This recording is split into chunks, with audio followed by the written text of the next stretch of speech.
अस्सलाम वालेकुम। बर्न के अंदर जो है बहुत से लोग ये सवाल करते हैं कि बर्न के पेशेंट के अंदर हम कौन सा फ्लूइड दें और जो है उससे पेशेंट को जो है वो कम से कम जो है डैमेज हो और पेशेंट के जो है फ्लूइड और इलेक्ट्रोलाइट दोनों का बैलेंस जो है वो मेंटेन रहे। तो इसके लिए जो सबसे अहम फ्लूइड है वो रिंगर लैक्टेट है। उसकी 4 से 5 रीजन है। उसमें पहली रीजन ये है कि जो रिंगर लैक्टेट है उसके अंदर 130 मिली इक्विवेलेंट सोडियम होता है, जो कि हमारी जो सोडियम की डेली रिक्वायरमेंट है उसके मुताबिक होता है। दूसरा, वो मोस्ट फिजियोलॉजिकल फ्लूइड है, उसके अंदर बाकी इलेक्ट्रोलाइट भी शामिल होते हैं इस वजह से। और तीसरा ये है कि इसकी ऑस्मोलैरिटी जो है वो हमारे जो प्लाज्मा है उसके ऑस्मोलैरिटी से ऑलमोस्ट मैच करती है। तो अगर ये थोड़ा बहुत ज्यादा भी चला जाएगा तो पेशेंट के ऊपर इतना ज्यादा बर्डन नहीं आएगा। और चौथी रीजन ये है कि इसके अंदर जो है वो लैक्टेट होता है जो कि बाद में बाइकार्बोनेट में कन्वर्ट हो जाता है। और क्योंकि बर्न के पेशेंट के अंदर मेटाबॉलिक एसिडोसिस हो रहा होता है तो जो इनका जो लैक्टेट है वो बाइकार्बोनेट के अंदर कन्वर्ट होके उसको कंपनसेट करता है। अब ये सवाल ये है कि फ्लूइड कितना देना है और उसका फार्मूला क्या है। इसके लिए पूरी दुनिया के अंदर जो वाइडली यूज होता है वो पार्कलैंड फार्मूला है।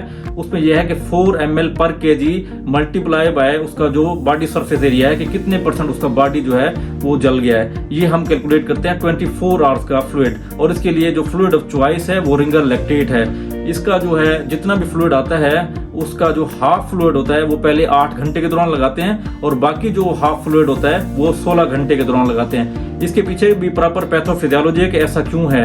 होता यह है कि जब भी किसी पेशेंट को बर्न होता है तो पहले 8 से 12 घंटे के दौरान बहुत ही ज्यादा जो कैपिलरी का लीक है वो होता है, जिसकी वजह से उसका इंट्रावास्कुलर जो सोडियम और ये जो प्रोटीन है वो बहुत ज्यादा लॉस होके एक्स्ट्रासेलुलर स्पेस में अंदर जाते हैं और बहुत ही ज्यादा अडीमा होता है। लेकिन अगर किसी पेशेंट का 25% से ज्यादा बर्न है तो ये अडीमा ना सिर्फ बर्न के एरिया में होता है बल्कि उसके पूरे जिस्म के अंदर ये अडीमा होता है अगर उसका बॉडी सरफेस एरिया जो 25% से ज्यादा हो।